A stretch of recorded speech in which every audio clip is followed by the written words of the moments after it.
দুপৰীয়াৰ ভাত চাত খালে চাগে আপোনালোকে। মই আজি লাঞ্চত বনাইছিলোঁ পনীৰ। যোৱাকালি গাখীৰ বহুতখিনি আছিলে, তাৰ পৰাই মই অকণমান পনীৰ বনাই থৈছিলোঁ। ইহঁতে যিহেতু পনীৰ খাই ভাল পায়, সেইকাৰণে ডাঙৰ ল'ৰাই বেছি ভাল পায়। আজি পনীৰৰ ৰেচিপিটো অকণমান বেলেগকৈ বনালোঁ। নাজানো আপোনালোকে খায় নে নাখায়, ময়ো ফাৰ্ষ্ট টাইমে বনাইছোঁ, কিন্তু কিন্তু ল'ৰাহঁতে ভাল পালে।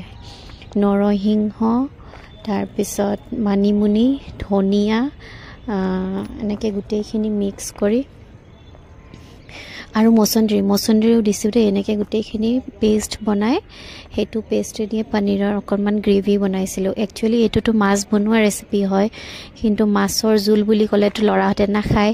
সেইকাৰণে মই সেইটো কি কৰিলোঁ, মাছৰ জেগাত পনীৰেদি বনালোঁ, আৰু সিহঁতে ইমান ধুনীয়াকৈ খাইছে। মাছ খাবলৈ বৰ টান পায়, কিন্তু পনীৰ, আণ্ডা এইবিলাক খাবলৈ খুব ভাল পায়।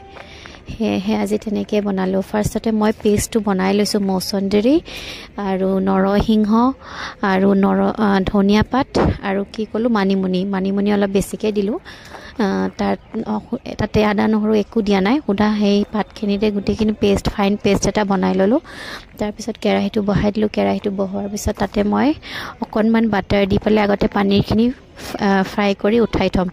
তাৰপিছত সেইটো কেৰাহীতে মই দি দিছোঁ অকণমান মিঠাতেল, তাতে দি দিছোঁ পিঁয়াজ, আদা নহৰু আৰু শুকান জলকীয়া।